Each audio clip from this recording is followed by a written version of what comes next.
इस आत्मा और परमात्मा के मिलन का एक बिंदु शिव तत्व है।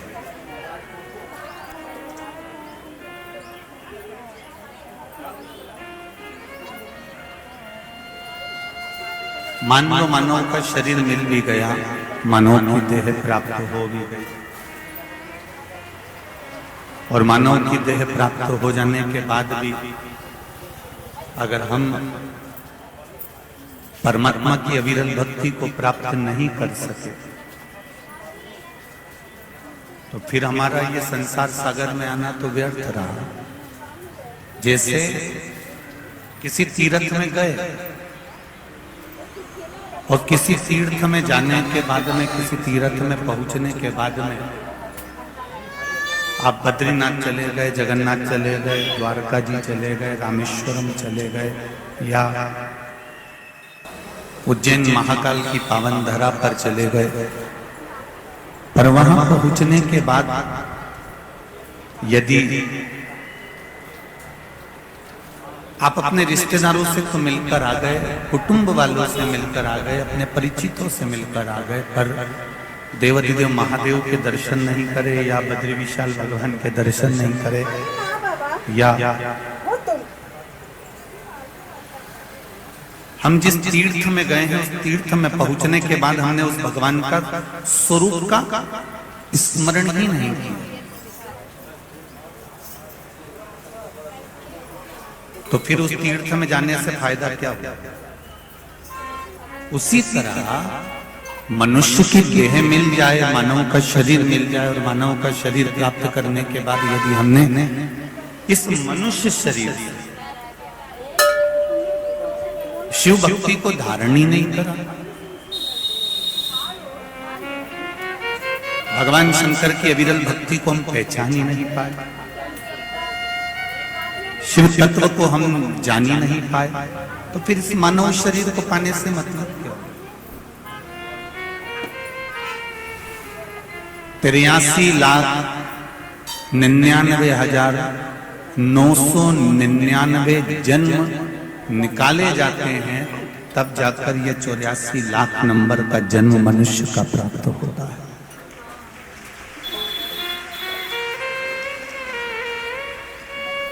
तिरासी लाख 99,999 जन्म निकलने के बाद ये मानव का शरीर मिला है।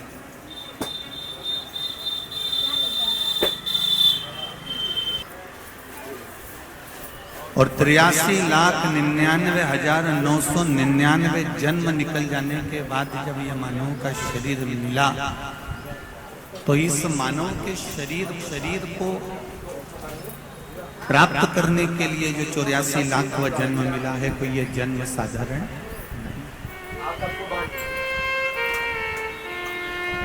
बड़ी मुश्किल से मिला हुआ है।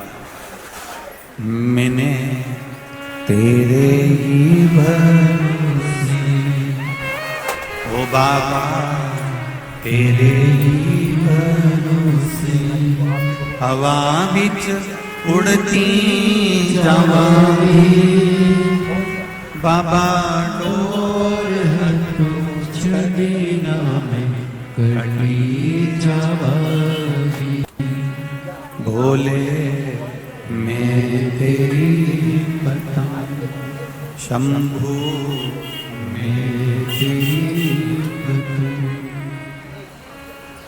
बाबा से ये निवेदन, अपनी चित्त वृत्ति को धारण करने के लिए, भगवत भजन को धारण करने के लिए, भगवत स्मरण को धारण करने के लिए, शिव भक्ति को धारण करने के लिए यह मानव की देह मिली।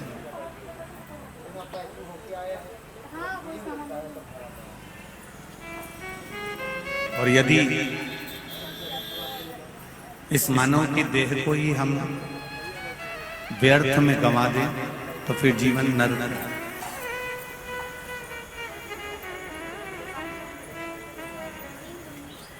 पूरी जिंदगी निकल जाती है मनुष्य की यह जानने के लिए कि हमारा जन्म क्यों हुआ है।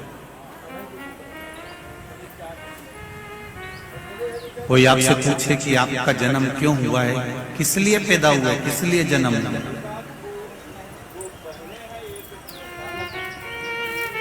आपके और हमारे जन्म का कारण क्या है? क्यों मृत्यु लोक में आ गए? क्यों जमीन पर जन्म हो गया? क्यों पृथ्वी पर आ गए?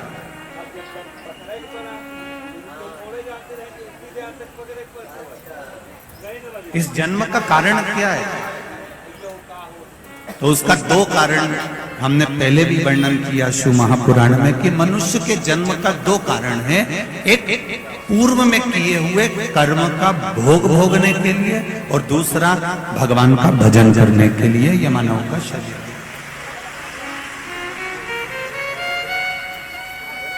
एक पूर्व के कर्म का भोग भोगिए। अगर आपने पूर्व में अच्छा कर्म करा है तो आपको आज अच्छा मिल गया। गौ माता को अगर एक रोटी दी है, गौ माता की सेवा करी है, किसी जिसको आप जानते ही नहीं, जिसको आप पहचानते ही नहीं, जिससे आप कभी मिले ही नहीं, उसको यदि तुमने एक लोटा पानी भी पिलाया है, उसका मुंह भी झूठा कराया है, तो ये निश्चित है कि हमारा जो जन्म अगला मिला है, इस जन्म में हमें भी कोई ना कोई सुख अवश्य प्रदान करेगा। ये निश्चित है।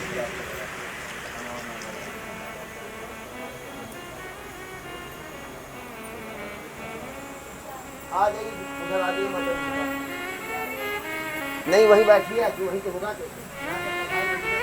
ये जो सास और बहू के जो रिश्ते होते हैं, देवरानी और जेठानी के जो रिश्ते होते हैं, कुटुंब और परिवार के जो संबंध होते हैं, रिश्ते होते हैं, शिव महापुराण की कथा कहती है ये जो रिश्ते बनते हैं ये हमारे पूर्व के कर्म के अनुसार बनते हैं।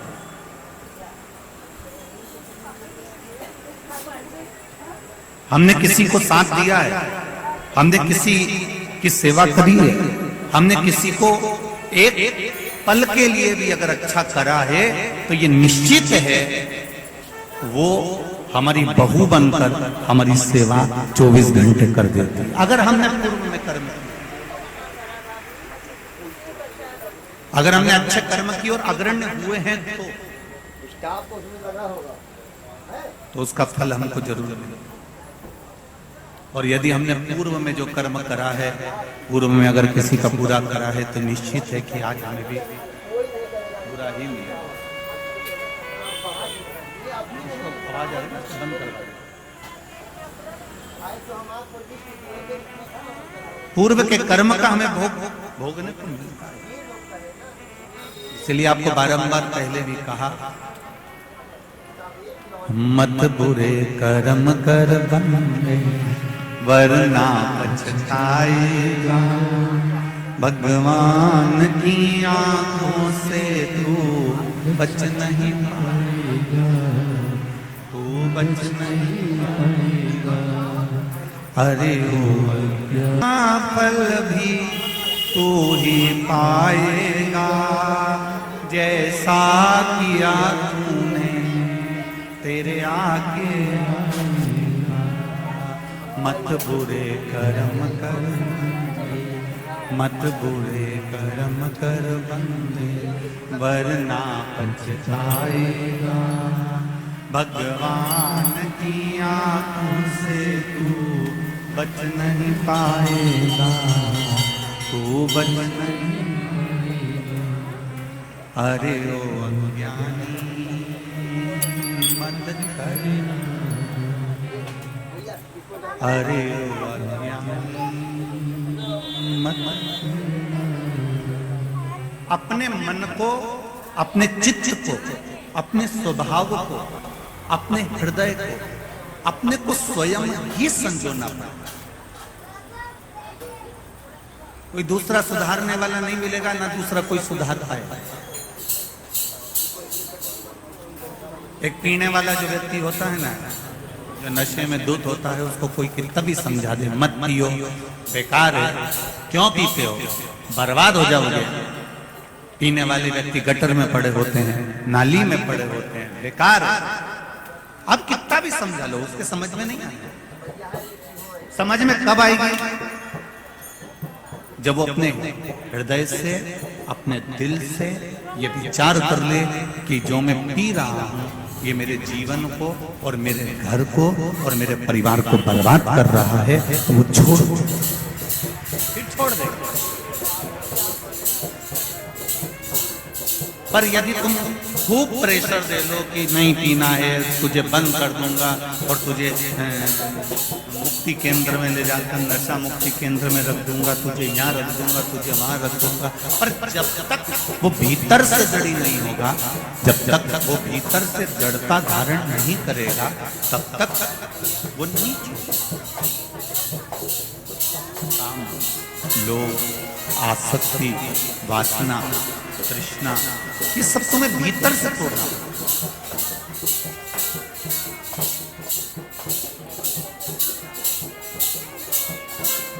अभी कथा में आए हो, 2 बजे कथा चालू हुई, तुम सुबह 8 बजे से संगी पार्टी कर पूरा कर तैयार मैयार हो हुआ और पहुंच गए। अब सुबह 8-9 बजे से तुम तैयार हो के कथा में बैठे। इतनी पहले से तैयारी करी, तब जाकर 2 बजे कथा चालू हुई, 5 बजे विराम हो जाएगी, आप अपने अपने घर को चले जाएंगे, रात्रि सोएंगे, सवेरे उठ के फिर तैयारी चालू हो जाएगी। और किसी किसी ने तो कथा चालू भी नहीं हुई थी, उससे पहले तैयारी कर ली थी कि मैं तो कथा में जाऊंगी, बाकी का रसोई घर तू देख लेना। किसी ने कर ली, कोई चतुर थे तो उन्होंने पहले से तैयारी करके रख ली कि देखो अब मुझे जाना है, दिवाली आती है हम पहले से तैयारी कर लेते हैं, होली आती है हम पहले से तैयारी कर लेते हैं, ब्याह आता है हम पहले से तैयारी कर लेते हैं, नाना नानी छोरा छोरी की शादी आई, ब्याह आया, जन्मदिन आया तो हमने बन गया एक। कितना हुआ? तुम्हारा नहीं हो गया अभी? अब हमने पहले से तैयारी क्यों करी कि जब दरवाजे पर बारात आएगी, कोई काम आएगा तो एकदम टेंशन नहीं आए, कोई परेशानी नहीं आए, कोई कष्ट नहीं आए, हम एकदम तुरंत, कोई ने कहा हल्दी ला के दो, हम हल्दी ला कर दे दें, कोई के मेहंदी ला के दो, हम मेहंदी ला के दे दे, कोई के हमको ये चाहिए हम वो निकाल। क्यों? पूरा भी नहीं बता। ये तैयारी आपने करी। उसी तरह पशुपति व्रत कर कर शिव जी को 1 लोटा जल चढ़ाकर, शंकर भगवान को 1 बेलपत्री समर्पित कर कर, ओम नमः शिवाय पंचाक्षर मंत्र बोलकर, षडाक्षर मंत्र ओम नमः शिवाय बोलकर, श्री शिवाय नमस्तुभ्यम बोलकर, महामृत्युंजय मंत्र का जाप कर गौरी शंकर बोलकर, भगवान शिव का जो तुम नाम जाप कर रहे हो, भगवान शंकर का जो तुम गुणगान कर रहे हो, शिव नाम में जो तुम डूबे हुए हो, शंकर की भक्ति में जो तुम डूबे हुए हो, 1 लोटा जल तुम शिव जी को समर्पित कर रहे हो, या किसी भी रूप में तुम शंकर भगवान की भक्ति कर रहे हो, तो ये विचार कर रखना, ये तुम्हारी उस समय की तैयारी है जिस समय पर तुम्हारे जीवन में कोई कष्ट आया तो तुम्हारा महादेव तुम्हारे सामने आकर खड़ा है।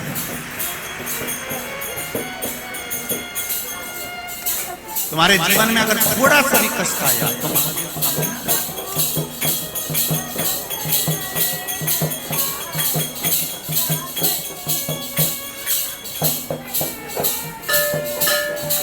विपरीत परिस्थिति में शिव तुम्हारे साथ में। एक पत्र आया है, देखिए, तेरी कृपा बिना ना हिले लेते हैं श्वास, तेरी कृपा से आपका चित्त। उन्होंने पशुपतिनाथ का व्रत किया, शिव जी का 1 लोटा जल चढ़ाया, भगवान शंकर को समर्पित कर। और एक निवेदन आप सबसे, जल तो चढ़ाना पर छल से मत चढ़ाना। अगर छल कर कर किसी का हमें बुरा करना है तो हमने जल चढ़ा दिया, या मेरे घर में मेरे को इसका बुरा करना है तो जल चढ़ा दिया, या मन में कोई कपट रखकर, कोई पाप रखकर, कोई छल रखकर, कोई बेईमानी रखकर, कोई भीतर प्रपंच दफ्तर यदि हम शिव जी को एक लोटा जल भी चढ़ा रहे हैं तो